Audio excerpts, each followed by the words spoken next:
Hi Glowmates! It's me again, Gla, and welcome back to my YouTube channel. And for today's episode, I'll be sharing with you, actually, isa sa mga spring resort dito sa TV Albay. And don't worry kasi kami lang yung nandito, as in, family lang talaga. So wala kaming na-encounter na kahit na sino. So what we did is that, nagbayad lang kami through GCash to reserve the place and pumunta lang kami dito. So I'll show you kung ano yung itsura, ano yung meron dito. So yeah, the name of the place is Adonena Templado Spring Resort. So yung mga kids kasi nag-request lang sila na mag-swimming kasi yun lang man talaga yung ginagawa namin dito if we have free time. So yeah, that's it. So ilibot ko kayo ha. The place, maliit lang siya actually, good for small family. And then nagpunta kami dito, yung sasakyan na ginamit namin, jeep type siya, and medyo matarik kasi papunta dito. So yun, then bababa ka doon, tama ba yun, there? Doon sa bridge na yun, doon kayo bababa, meron nakalagay doon, welcome, Adonena Templado Spring Resort. Then, sa bridge, tapos, papunta na kayo dito. And then, nakikita nyo yung cottages nila. Dalawa lang yung cottages nila dyan sa taas. So, for overnight, pwede nyo siyang gamitin. I'm not so sure with the rate how much, pero I think it's 800 lang kung gusto nyo mag-overnight, like 7 p.m. to 7 a.m. in the morning. I'm not so sure din sa time, but sa morning kasi 8 a.m. to 5 p.m. Yun yung napili namin. Okay, so i-tour ko kayo papunta dun sa cottage. So ayan, meron silang residing dog. Meron silang alagang aso dito, natutulog siya dyan. So ito yung hagdan, paakyat dun sa cottage. Yan. Cottages kasi dalawa. And then here, merong extra na kubo, kung gusto nyo mag-relax, kumain dito, mag-inuman and all. And then doon, as in bundok na yan guys. Yan. So dito, yan yung dalawang cottages nila na available for overnight. Or pwede rin naman siguro sa morning if you want na mag-rest. Pero for me, enough na yung mga nipa or yung kubo doon. I'll show you later. So yan, close siya, so hindi ko siya mapapakita kung ano inside, but looking at the picture sa website nila, so may tulog, may higaan, unan and all. So yan, yung cottage 1, and then this is the cottage 2. Yan, so pretty much the same, nakalock din. And over here, bundok na rin talaga siya guys. And there, yun, dyan kami dumaan pababa, so kita nyo naman yun, dagat guys. Yan, so yun yun, ito yung pinagkaiba kapag nasa city ka and pag nasa province ka. So dito sa province, as in walang tao, pwede kayong mag-book ng kayo-kayo lang if you want to relax. Although hindi naman sa pagiging insensitive, no, well, para lang i-treat namin yung mga kids, ayun sila. And of course, yun, safety protocols, pero even though na sarili namin yung sasakyan and kami lang dito, we still wear mask naman pagpunta namin dito and all. But as I have mentioned, kami lang yung tao dito guys, as in, wala. Yan, so siguro, may pupunta na lang ditong caretaker ng 8 to 5 and pagkatapos namin mag-swimming. So yun, okay, balik na ako guys. Yung bridge na sinasabi ko kung saan kayo dadaan, yung color blue na may yellow, so yun yung bridge papunta dito. And then yan, dito na kayo. Okay, so dito papunta na tayo sa pool nila. So yan, yan yung dyan tayo galing guys, yung kubo, yung cottage, yung dalawang cottage, and then yan yung mga halaman nila, and then paakyat. Tapos may makikita kayo yan, lights. I think para sa gabi. Siyempre para maliwanag and all. Okay. So dito, ayan. Dito nang gagaling yung water. Yan. Fresh from the mountain. So yan, may tubo lang siya, paakyat. And yan yung pool. So yan sila, yung makulit kong anak at mga pamangkin. So yan. Yan yung itsura ng pool. Hindi naman siya malalim. So kita nyo naman mga bata nakakapag-swim. Small lang din yung pool, pang family. So, say hi to my vlog! Hi! Ayan. So, and then, meron siyang mga extra details, extra details. Ayan. Mga pagganap dito. Ayan. Okay. I think may bahay, so baka dyan yung nakatira yung caretaker. Ayun, may mga chickens. Ayan, kita niyo linaw ng tubig. Yung mga nadaanan namin, yung mga tao doon sila naglalaba. So, yan yung pool. And then, yan, may mga upuan dyan. Tapos, dito, yan, dyan na dumadalo yung tubig pababa. Ayan, yung aso. And meron silang lababo. O, tama, lababo. Tapos, pwedeng mag-ihaw. Yan, yun yung mga dala namin. Ice. Water. Yung mga food namin. So, yan. Ito yung cottage din tawag dito, diba? So, yan. Tapos, meron pa doon. Andun si mama. Yan. Tapos, ito yung CR. Yan. Yan yung CR. Siyempre, hindi ko na kayo ipupunta sa CR. Pero, dyan ang CR nila. O, sige, makita na. So, ganyan ang CR dito sa probinsya. Yan. Paliguan. And then, dito ay may kubeta. Yes, Kelly? Anong gagawin mo? So, ito na siya. Yan, o, pababa. Yan. Parang scary dito pag gabi. Scary. Kasi bundok. For me, mas better na kapag may kasama kayong bata, morning kayo magpunta 8 AM to 5 PM. Kasi syempre, bundok to, diba? So, para at least nakikita niyo yung mga bata, you're able to see them when they're swimming, eating, or kahit anong ginagawa nila. Para, you know, mabantayan talaga. Unlike paggabi kasi, syempre, madilim. Although may mga ilaw naman, but iba pa rin. But of course, if you want na happy, inom-inom, so I think maganda dito kapag gabi naman. Kasi malamig. And looking at them, feeling ko malamig talaga yung pool. So there.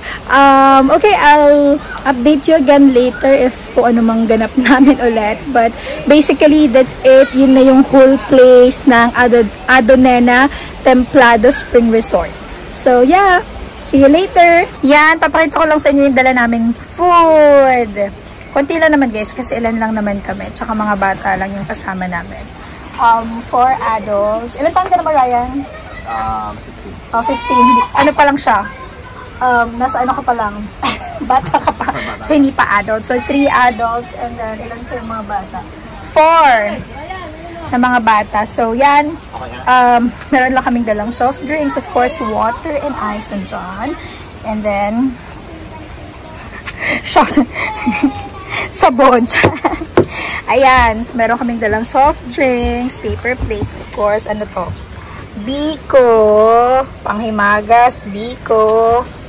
Meron kaming kaning, tinapay. This is egg sandwich. Tapos, mga sauce, sausawan, tapos, basta mga sauce yan, sausawan, para sa isda, at kung ano pa yan. Meron kaming chicken cordon bleu, fried chicken, ano pa ba to? I think ano to, yan, pork, slice na para sa mga bata, Shanghai, and hot dogs, and ito, fish yan, tilapia. So, nandyan sa may dahon ng saging. So, yun lang yung mga food namin. I'll see you again later.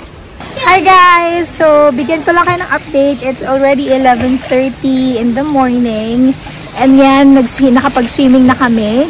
And ito pa rin, kasama pa rin namin yung mga kids. So, wait lang. Pakita ko sa inyo, ha? Ayan, swimming pa din. Yan pa rin sila. Mga kids.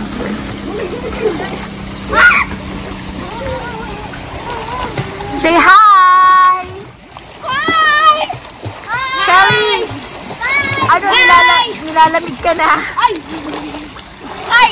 Hi! Hi, pero nilalamig siya. Okay, so I'll keep you posted again later. So more swimming and more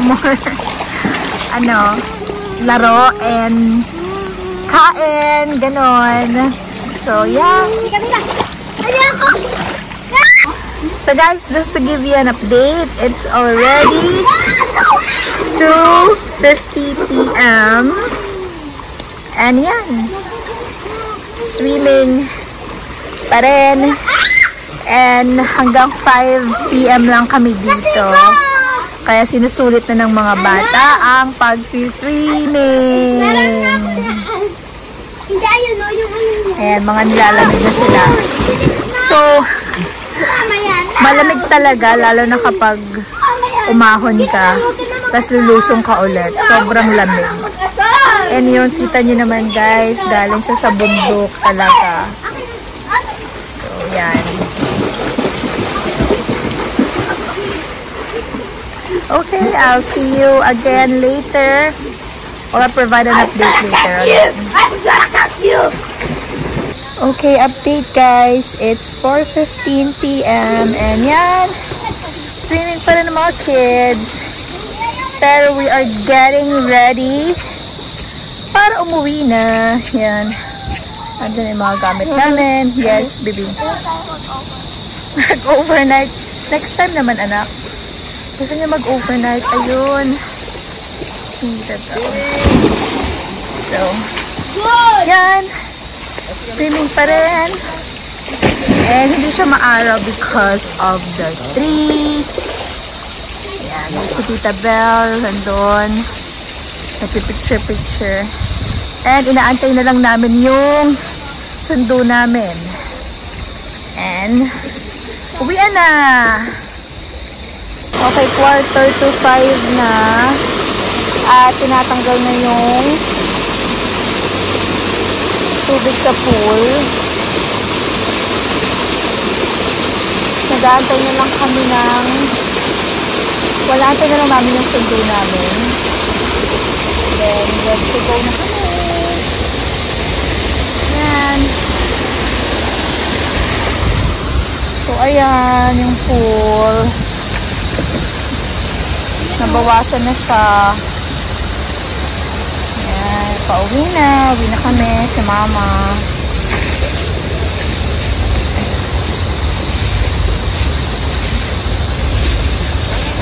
So, akala namin hindi na pinapalitan yung tubig kasi running water naman pala siya, hindi pala. So, may butas lang doon guys. Yun, yung butas doon. Tapos, yun, dito na yung water sa labas. So, yan, uuwi na kami. Okay. Ayan, Gab, tingin ka dito. Pauwi na kami. Actually, nasa bundok talaga kami. Ayan. Ayan, ano ba? Tapos, yan pa. Yung mga iba namin kasama, sila Tita Belle, sila Mama.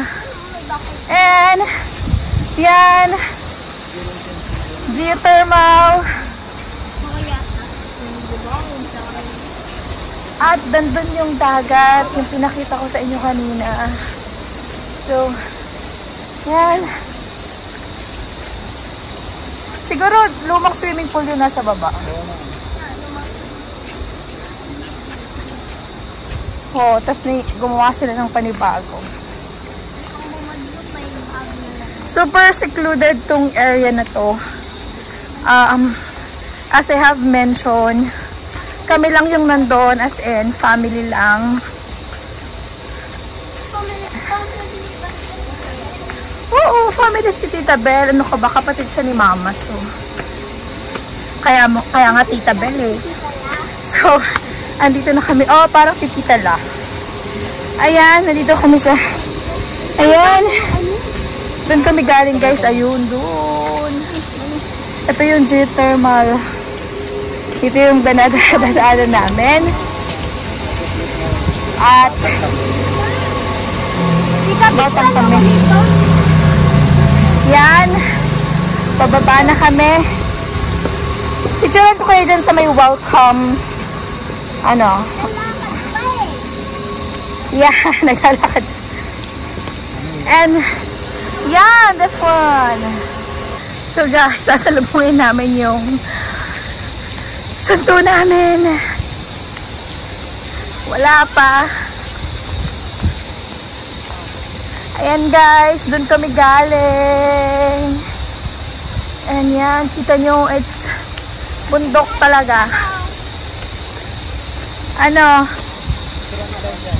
Pa-picture. Oh, wait lang guys. May magpapapicture daw.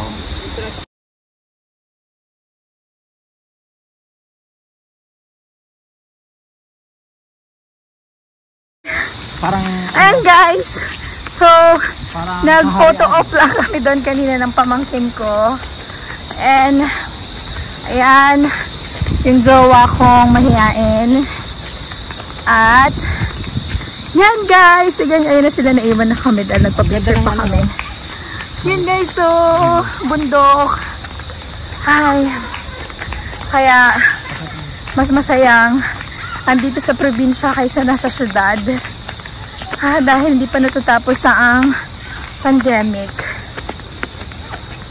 Okay guys, I'll update you later. Thank you so much for joining us sa vlog na to. Guys, ayan no, tingnan nyo, meron silang, yan yung dryer dito sa probinsya, tsaka yung pinapatay yung mga panggatong. Kasi yan, yung geothermal, mainit daw kasi yan, so, mabilis, matuyo yung damit. At mga panggatong. Yan, sobrang init daw niyan. Ay, nasa na kayo yung sundo namin? Mukhang lalakad pa kami hanggang doon. So yan guys, bundok at walang tao. Kita nyo kami lang yung naglalakad dito. Saka mga sasakyang dumadaan. Yan. Ayan guys, geothermal. Tawag nila dyan steam dito. Hi. At dyan kami mag-aantay ng sundo. At nakita nyo guys, dagat doon sa dulo. Good morning guys! So ayan, ayaw magpakita sa camera. Kagigising lang namin. Hindi na ako nakapag-update kahapon. So, nasundo naman kami. Buti na lang. Malayo-layo na rin yung nalakad namin from the bundok. Kala namin talagang uuwi kami. Sobrang layo kung maglalakad lang kami. So, yun. Thank you for joining us yesterday. And, ingat po tayo palagi, lalo na yung mga nandyan sa city, sa Metro Manila. Mag-ingat po tayo and let's pray na sana talaga matapos na to at makabalik tayo sa normal. Yun. Thank you guys and I'll talk to you again next time. Bye-bye!